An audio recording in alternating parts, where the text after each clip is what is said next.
wa ala alihi wa sahbihi wa mawala. La hawla wa la quwwata illa billah, amma ba'd. Hadirin mukarramin, para habaib, para alimul ulama, para kiai,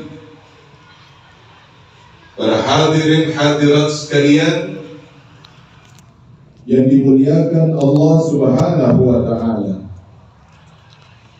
Wabil khusus yang sahabat kita hormati sahibul majlis Al-Habib Abdullah bin Muhsin bin Hussein bin Abdullah Al-Attas, juga Al-Habib Ahmad Al-Attas, Al-Habib Hussein Al-Saggab, Al-Habib Idrus bin Salim Al-Jufri, Al-Habib Idrus Al-Kar, Habib Haidar, Habib-habib yang lainnya juga banyak banget juga yang sama-sama kita hormati, guru-guru kita, Kiai Anjum Junaidi, juga Kiai Sahrawardi, Kiai Hasan Basri,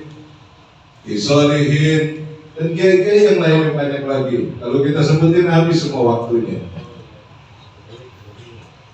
Dan hadirin sekalian, hari ini kita kumpul di sini untuk yang ke-12 kali memperingati haulnya almarhum al-maghfurlah Al-Habib Muhsin bin Hussein Al-Attas. Yang pertama kita doakan, mudah-mudahan Allah jadikan kuburan beliau, kuburan istri beliau, kuburan bapak-bapak beliau, kakek-kakek beliau semuanya, anak cucunya juga, Allah jadikan semuanya raudhah min riyadil jannah. Allah angkat kemuliaan beliau di dalam surga. Sesuai dengan kemuliaan derajatnya orang-orang salihin, salihat, para anbiya, para aulia, para syuhada. Mudah-mudahan Allah angkat derajat beliau seperti yang sudah Allah tetapkan bagi para nabi dan para rasulnya. Amin. Yang kedua, kehadiran kita di sini ini menunjukkan bahwa kita ini orang-orang mulia. Orang mulia tidak akan berkumpul kecuali dengan orang-orang mulia. Kambing kibas gak mungkin dia kumpul sama babi, betul? Pasti dia akan cari temennya kambing kibas juga.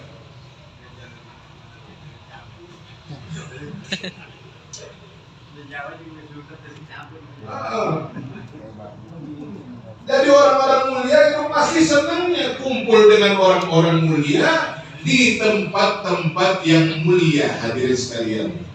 Dan hari ini kita dikumpulkan di tempat ini. Kita lihat wajah-wajah ahli surga semuanya yang ada. Amin, dan kita udah gak ketakutan. Kalau rantai kita masih ada, itu kita gak ketakutan. Kenapa? Nyambung aja udah. Ya, kita ibadah kita kurang, amal kita kurang. Udah, yang penting kita nyambung sama orang-orang mulia, orang-orang saleh. Amin ya rabbal alamin. Hadirin sekalian, ada 3 kemuliaan yang Allah berikan kepada manusia. Di antara 3 kemuliaan ini, kita ada apa enggak? Ya. Kemuliaan yang pertama, Allah berikan kemuliaan kepada manusia. Laqad khalaqnal insana fi ahsani taqwim. Ini manusia Allah jadikan bentuk dengan sebentuk yang paling baik dari seluruh makhluk Allah yang ada. Bukan hanya itu, kalau fisiknya yang lain juga sama, makhluk Allah yang lain punya fisik, tapi fisik tidak bisa mengangkat seseorang menjadi mulia. 3 yang membuat orang itu menjadi mulia. Yang pertama, ilmu. Oleh karena itu wajib hukumnya kita berilmu kalau kepengen mulia. Yarfa'illahu alladzina minkum walladzina utul ilma darajat. Allah akan angkat orang-orang yang berilmu, itu diangkat derajatnya oleh Allah beberapa derajat dibandingkan orang-orang biasa. Oleh karena itu wajar kalau Al-Quran, hadis Nabi terus mengingatkan kita untuk selalu mengumpulkan ilmu di mana tempat. Ya, talabul ilm faridatun ala kulli muslimin. Wajib hukumnya kita menuntut ilmu. Ya, utlubul ilma walau minal mahdi ilal lahdi. Untuk ilmu dari mulai lahir sampai masuk ke liang lahat. Kenapa? Karena ilmu akan membuat seseorang menjadi mulia. Itu kemuliaan yang pertama. Karena itu harus terus. Kalau kita belum bisa mendapatkan ilmu, maka jangan jadikan anak-anak kita tidak berilmu. Angkat derajat mereka supaya mereka juga bisa jadi mulia di mata manusia. Yang kedua, yang membuat seorang menjadi mulia adalah bil adab, dengan adab, akhlak, sehingga Nabi menyuruh kita untuk mendidik anak-anak kita dengan akhlak yang baik. Ayu adibal adaba idza akila. Didik mereka dengan adab ketika mereka sudah mulai balik. Dan didikan adab ini bisa karena biasa, harus dibiasakan dari sejak kecil. Adab bagaimana seorang anak kecil bertemu dengan yang lebih besar. Ajarkan untuk selalu cium tangan. Cium tangan ini kelihatannya kecil, tapi ini sebenarnya memberikan adab kepada anak-anak kita.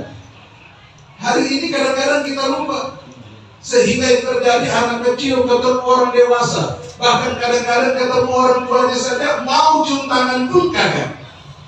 Seandainya dia cium tangan, dia taruh di pipi, betul apa kagak? Kalau nggak di jidat. Mana ada orang nyium pakai jidat, orang nyium pakai pipi?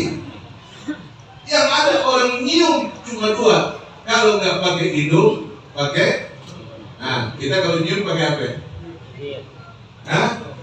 Pakai hidung atau pakai mulut. Kagak ada nyium pakai jidat, kagak ada nyium pakai pipi. Tapi itu anak karena didikan orang lain, dia datang. Ya, dia lihat di televisi, dia nonton di sinetron, dia lihat itu model-model didikan tanpa terasa. Itu ketika ketemu orang tua, ketemu saudaranya, ketemu kakak-kakaknya, itu cium tangan, dia tarik itu tangan, ditaruh di sini. Ini yang salah siapa ini? Sinetron. Yang salah siapa? Orang tuanya. Jangan salahkan orang lain. Karena di antara kewajiban orang tua ayyuhsina ismahu idza wulida, memberikan nama yang baik kepada anak ketika dia baru dilahirkan.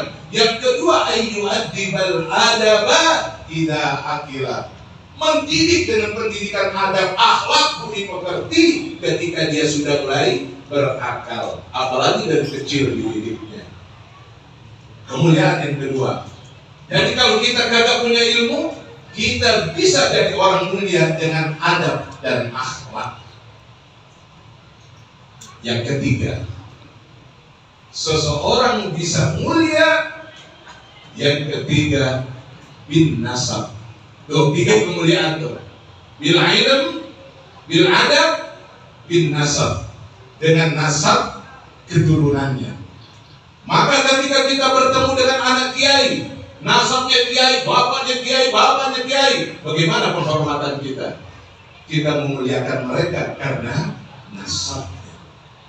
Kita bertemu dengan para habaib karena memang mereka punya darah langsung kepada baginda Nabi. Kita hormati mereka bukan karena merekanya, tapi karena nasabnya, darahnya. Sehingga kagak aneh kalau sekarang kita banyak panggil Gus, oh pasti anak kiai. Tapi banyak juga yang Gus bukan anak kiai. Ya. Banyak. Gus Tuyul, bukan anak kiai. Tapi dipanggil Gus. Akhirnya Gus menjadi satu hal yang udah dianggap biasa. Gitu. Tapi kalau kata ada orang mau, saya mau udah capek, saya mau kepengen dipanggil Habib aja. Ada yang kepengen dipanggil Habib, gitu. Akhirnya gimana? Saya bisa jadi Habib, tapi Habib yang asli kita buang dulu. Dan kalau kita udah buang, baru kita masuk, kita jadi Habib. Gitu. Selama masih ada Habib yang asli, kita tidak bisa jadi Habib. Itu. Jadi ada yang begitu. Ya sampai jadi Habib enak kali. Jadi kiai lebih enak daripada jadi Habib. Kenapa? Karena kiai tiap tahun masih bisa dapat zakat. Ya, kadang-kadang satu kampung bawa zakat, beras, bawa tubuh, bawa ini, bawa ke kiai. Ya, akhirnya saking beras kebanyakan, udah jualin aja dah. Wah, itu saking banyaknya, enak. Lah Habib, dia dapat zakat, haram hukumnya para habaib menerima zakat. Gitu. Enak jadi Habib.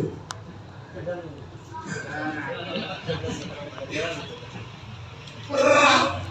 Habib di kampung kewajiban. Kalau nggak bisa mimpin ratib, mimpin maulid. Puyeng semua.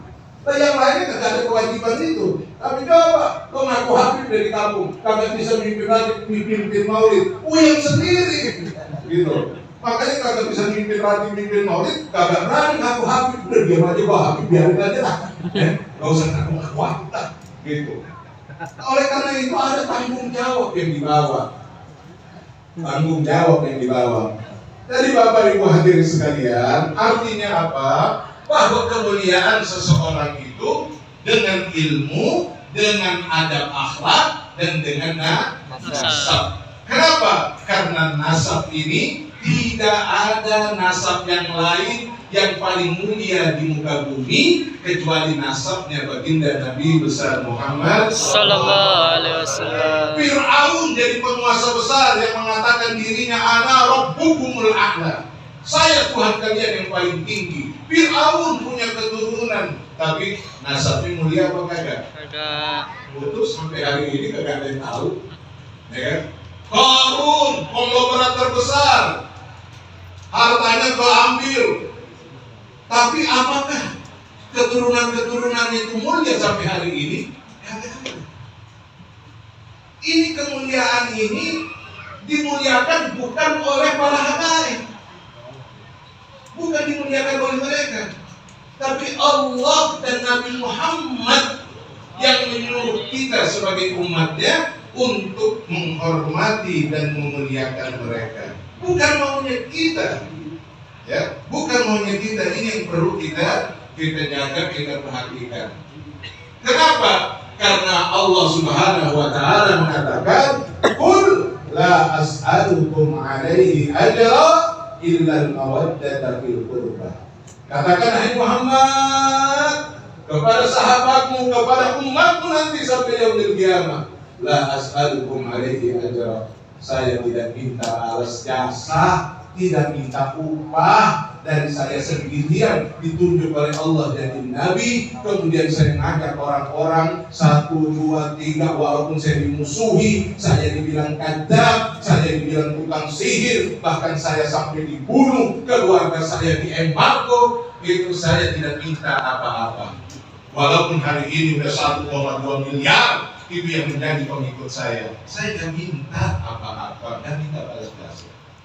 Cuma satu yang saya minta, illal mawaddata fil qurba, kecuali tunjukkan rasa cinta, rasa mahabbah kepada keluarga saya. Itu aja. Kira-kira permintaan Nabi ini berat nggak buat kita? Berat nggak ini? Aku tanya langsung nih. Kira-kira permintaan Nabi untuk muhibbin kepada keluarganya berat apa kagak? Kagak. Berat apa kagak? Muhibbin. Udah itu doang. Mawaddah itu cinta. Untuk cinta kepada keluarganya. Udah itu aja. Nabi gak minta macam-macam, kagak minta upah.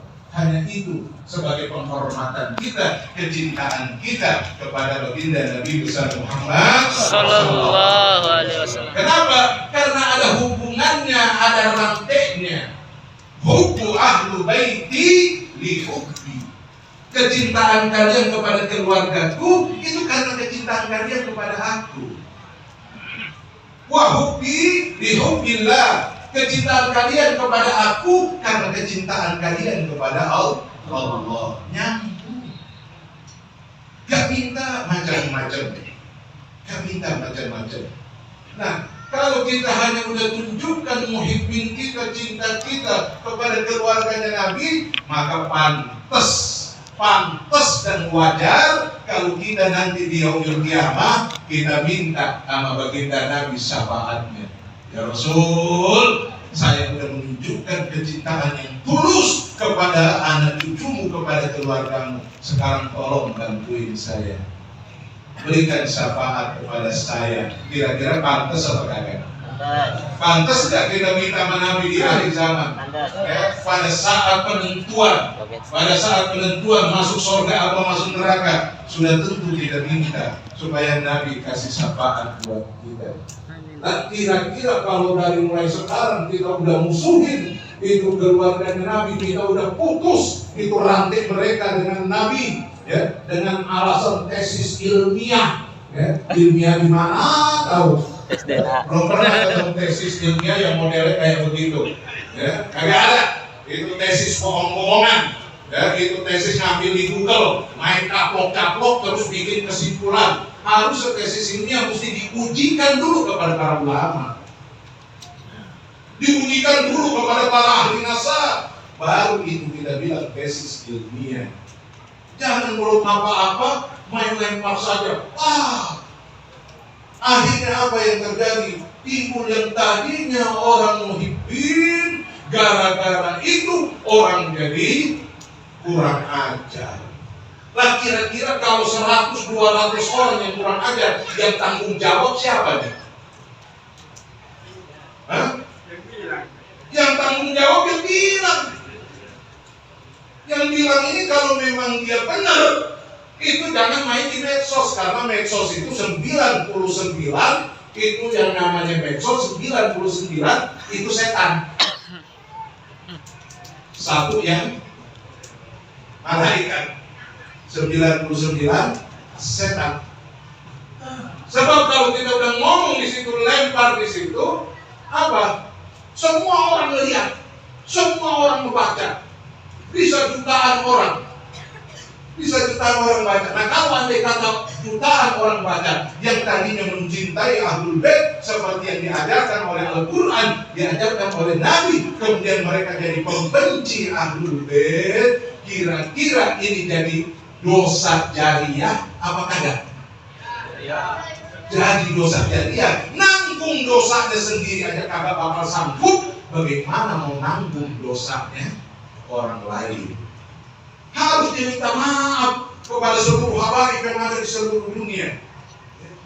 Udah gak ada lagi, gak perlu lagi kita ragukan. Kenapa? 1000 tahun kagak ada yang menafikan dan memutuskan nasab Pahlawi itu gak ada. 1000 tahun. Ulama besar Ibnu Hajar Al-Haytami tidak memutuskan. Bahkan beliau mengatakan nasab Pahlawi itu adalah nasab yang paling sah, ya, paling muktamad, paling kuat. Semuanya bilang. Syekh Nawawi Al-Bandani, Hadratus Syekh Hasyim Asy'ari, sampai yang terakhir Kiai Haji Maimun Jubair, semuanya mengakui itu nasab Pahlawi.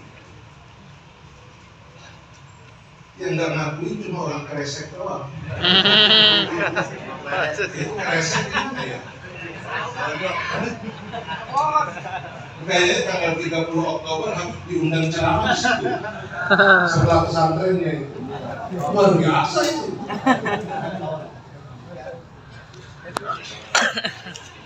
Jadi jangan sampai kita ini terbawa kebiasaan kita haul maulid, kita datang kepada ulama, kita ziarah ke makbara, makam keramat, kita datang ziarah ke sana, itu dalam rangka meningkatkan aja udah lewat kita jam 5. menjadi orang Ya mulia. ini aja udah lewat jam 5. Karena orang mulia pasti dia akan kumpul bersama orang-orang mulia. Ya, kagak ngumpul sama orang-orang Jibril turunin duit Jibril. Ada yang begitu. Hah? Orang mulia tidak seperti itu kelakuannya. Orang mulia dia akan kumpul dengan orang mulia kayak kita hari ini.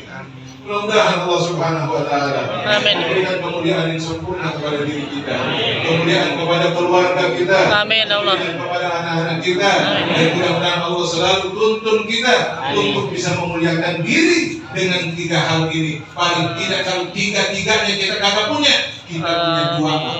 Ya, mungkin nasab karena nasab ini berbeda khususi ya, dan tidak bisa semua jadi habib semua. Kalau kepengen menjadi habib semua ya, saya mau keturunan Nabi. Ada juga kalau bisa mau saya jadi keturunan Jokowi semua ya, keturunan presiden, bahkan kerenan dikit gitu, ya bisa jadi cawapres. Kan kagak bisa kita nentuin nasab, ya keturunan ini kagak bisa, kita kagak bisa milih. Kalau ada yang kagak bisa milih, kita akan milih nasab yang terbaik. Tapi kita Beliau tidak siapa bisa. tahu? Tapi ada 2 lagi kemuliaan, kemuliaan adab dan kemuliaan pernah soal itu makanya tadi makanya kayak Pernah tahu ya? pernah ngisi seminar UMT Iya. kayak pernah Insya Allah mudah-mudahan kita semua mendapatkan keberkahan tapi dari makanya acara ini. punya feeling Amin. pernah Amin. buat Kurang lebihnya. kayaknya Iya. DPRD kayaknya Assalamualaikum Iya. warahmatullahi wabarakatuh.